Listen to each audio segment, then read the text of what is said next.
ٹھیک ہے. لیکن جس طرح کہ اس کو اریٹیبل باؤل سنڈروم سے مراد یہ ہے کہ آنتیں جو ہوتی ہیں وہ اریٹیبل ہوتی ہیں, تو اس میں پھر ایک تو یہ کہ بہت سے لوگوں کو ڈائریا ہوتا ہے, یعنی ان کا پیٹ دائمی طور پہ خراب رہتا ہے. اگر آپ مہینے کے حساب سے دیکھ لیں تو وہ کہتے ہیں کہ شاید ہی چند ایک دن ہوتے ہیں کہ جب ہمارا پیٹ ٹھیک رہتا ہے, ادروائز ہمارا پیٹ خراب رہتا ہے. یا تو ان کو واش روم 3 4 5 دفعہ جانا ہوتا ہے, اور ہر دفعہ جب وہ جاتے ہیں تو ان کا پاخانہ وہ جس کو کہتے ہیں ill formed, یعنی وہ کچا کچا پاخانہ ہوتا ہے, یا جس طرح کی ایک نرم آپ یہ سمجھ لیں کہ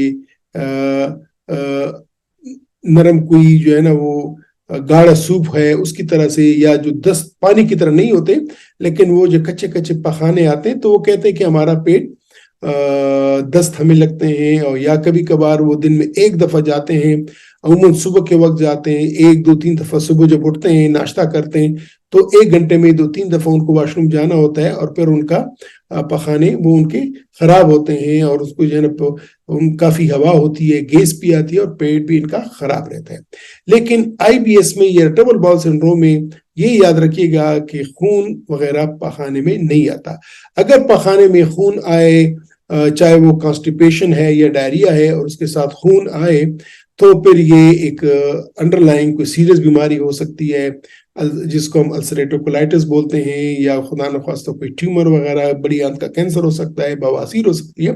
تو آئی بی ایس کے مریضوں کو جو پخانے آتے ہیں یا جو دست لگتے ہیں, وہ دست ان میں خون نہیں ہوتا, ہاں اس میں سفید ریشہ آ سکتا ہے, اور یہ کہ وہ 3 4 دفعہ بھی جا سکتے ہیں دن میں, یہ 1 دفعہ بھی جاتے ہیں اور ان کا پخانہ خراب رہتا ہے.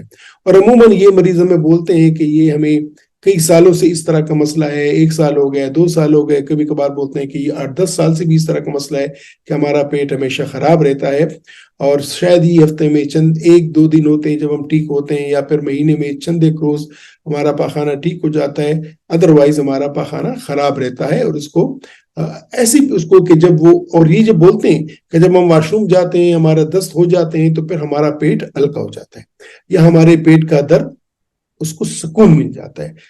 تو ایسے ٹائپ کو ہم بولتے ہیں ڈائریا پریڈومیننٹ آئی بی ایس یا ڈی آئی بی ایس.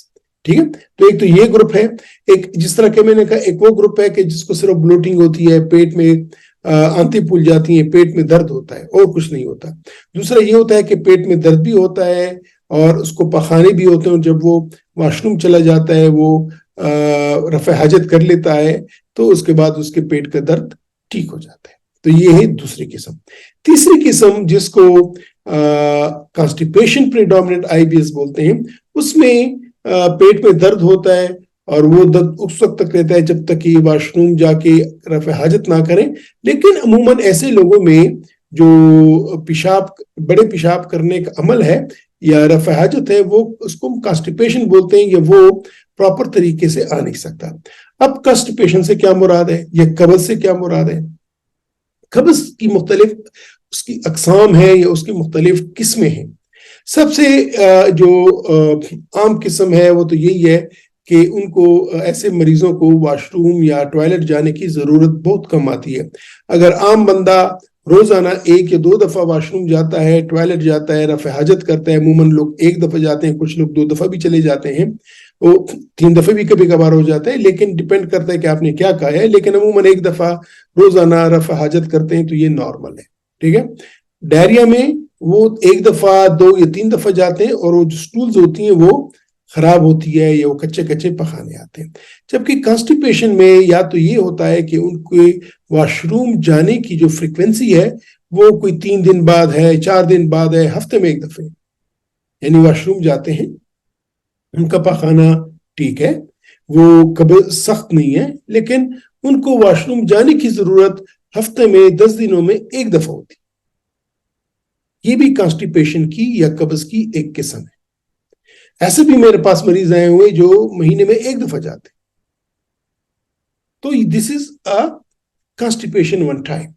ایک دوسری ڈیفینیشن یا ایک دوسری قسم جو کانسٹیپیشن یا قبض کی ہے وہ یہ ہے کہ جاتے تو ہر روز ہیں, لیکن جو پخانہ کرتے ہیں وہ بڑا سخت ہوتا ہے, بالکل ہی جس طرح کہ آپ کے پتھروں کی طرح بڑا سخت ہوتا ہے. اور وہ بڑی مشکل سے وہ پخانہ نکال سکتے ہیں، زور لگاتے ہیں، پریشر ڈالتے ہیں. عموماً ٹیکنیکلی ہم بولتے ہیں کہ اگر وہ 15 منٹ، یعنی وہ 1/4 آف دا ٹائم، کہ اگر وہ 4 منٹ بیٹھے ہیں تو وہ 1 منٹ میں پخانے کا عمل کرتے ہیں. اگر آدھا گھنٹے میں بیٹھے ہیں تو وہ کوئی 5 6 7 منٹ وہ پخانہ نکال پاتے ہیں. ادروائز وہ زور لگاتے ہیں یا بیٹھے ہوتے ہیں اور ان کو فیلنگ ہوتی ہے کہ مجھے پخانہ آ رہا ہے لیکن آتا نہیں ہے، وہ سٹول یا فضلہ نیچے نہیں آتا، یہ زور لگاتے رہتے ہیں. اس کو بولتے ہیں کہ انکمپلیٹ یہ straining at Stolz and very hard Stolz, کہ وہ زور لگاتے ہیں اور جو پخانہ آتا ہے وہ بالکل ہی پتھروں کی طرح سخت ہوتا ہے اور چھوٹے چھوٹے پیسز میں آتا ہے. تو یہ ایک دوسری قسم ہو گئی قبض کی. پہلی قبض کی قسم یہ ہو گئی کہ وہ ہفتے میں ایک بار یا 10 دنوں بعد یا 2 ہفتوں میں ایک دفعہ جاتے ہیں.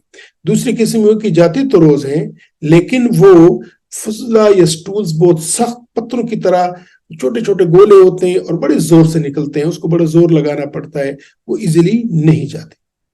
تیسری جو قسم ہے قبض کی وہ یہ ہے کہ جی وہ دن میں 3 4 دفعہ جاتے ہیں، کبھی کبھار 5 6 دفعہ جاتے ہیں ٹوائلٹ، تو فریکوینسی ان کی بڑھ جاتی ہے، یا کبھی کبھار ایک دفعہ بھی جاتے ہیں. لیکن جب وہ زور لگاتے ہیں، پخانہ پہ زور مارتے ہیں، تو ان کو فیلنگ ہوتی ہے کہ وہ جتنا ان کو ارج ہوتی ہے، جتنا ان کو فیل ہوتا ہے، اتنا پخانہ وہ خارج نہیں ہوتا. اور اس کو بولتے ہیں کہ انکمپلیٹ ایویکویشن، یعنی وہ اپنی آنت کو پوری طرح خالی نہیں کر پاتے. یعنی ایک فیلنگ ہوتی ہے کہ مجھے سٹول ہے، پخانہ آیا ہوا ہے، نیچے آیا ہوا ہے، لیکن وہ فل نکال نہیں پاتے، زور لگاتے ہیں، زور لگاتے ہیں، زور لگاتے اور وہ پھر فل نکال نہیں پاتے. تو یہ تیسری بھی ٹائپ ہو گئی. تو ایک ٹائپ میں پخانہ تو نارمل آتا ہے لیکن وہ ہفتے میں ایک بار یا 10 دنوں بعد. دوسری قسم میں روز جاتے ہیں، 1 2 دفعہ بھی چلے جاتے ہیں، لیکن جو پخانہ ہوتا ہے وہ بہت ہی سخت اور بالکل پتھروں کی طرح ہوتا ہے، چھوٹے چھوٹے پیسز میں ہوتا ہے اور بہت زور سے نکلتا ہے. تیسرے میں پخانہ آ جاتا ہے لیکن وہ کمپلیٹ نہیں ہوتا، وہ پخانہ جتنا اس کو فیلنگ ہوتی ہے وہ اتنا کر نہیں پاتے. تو یہ 3 بڑی اقسام ہیں کانسٹیپیشن کی، اور ان سب کو ہم کانسٹیپیشن پریڈومیننٹ آئی بی ایس بولتے ہیں. کانسٹیپیشن کی وجہ صرف آئی بی ایس نہیں ہے، خدا نخواستہ اس کی وجہ بڑی آنت میں کوئی السر بھی ہو سکتا ہے، کینسر بھی ہو سکتا ہے، یا کچھ اور جنرل بیماری ہوتی ہے جس کو ہائپوتھائرائڈ بولتے ہیں، وہ بھی ہو سکتا ہے. شوگر کو مریضوں کو بھی کانسٹیپیشن ہو سکتی ہے. چھوٹے بچوں میں جو کانسٹیپیشن ہوتی ہے عموماً کوئی نیورولوجیکل ڈیفیسٹ ہوتی ہے. لیکن جو آئی بی ایس کے حوالے سے ان تینوں طریقے کی کانسٹیپیشن ہو سکتی ہے.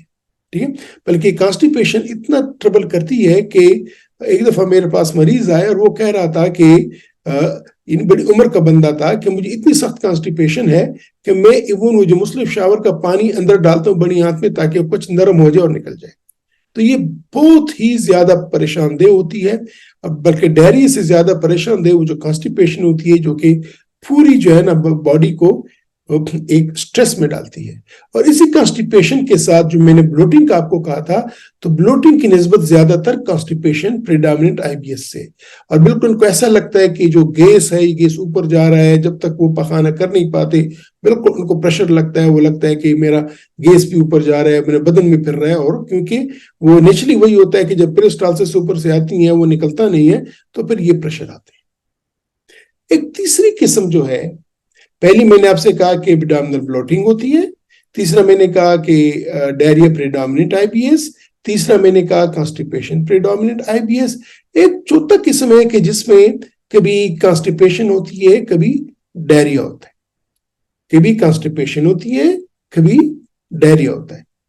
تو یہ دونوں چیزیں ملتی رہتی. ہم مریض ہمارے پاس آتا ہے، کہتے ہیں ڈاکٹر صاحب ہمارا ہضمہ ٹھیک نہیں ہے، کبھی مجھے دست لگ جاتے ہیں، کبھی مجھے میرا پاخانہ سخت ہو جاتا ہے، بالکل مجھے پریشر ہوتا ہے. تو یہ چیزیں جو ہیں یہ اریٹیبل باؤل سنڈروم کی پرائمری علامات ہیں، اس کی پرائمری علامات ہیں. عموماً اس کو ہم ABCD کے نام سے یاد کرتے ہیں. اے سے مراد ہے کہ الٹرنیٹ، کبھی کانسٹیپیشن کبھی ڈائریا. بی سے مراد ہے بلوٹنگ. سی سے مراد ہے کانسٹیپیشن پریڈومیننٹ آئی بی ایس.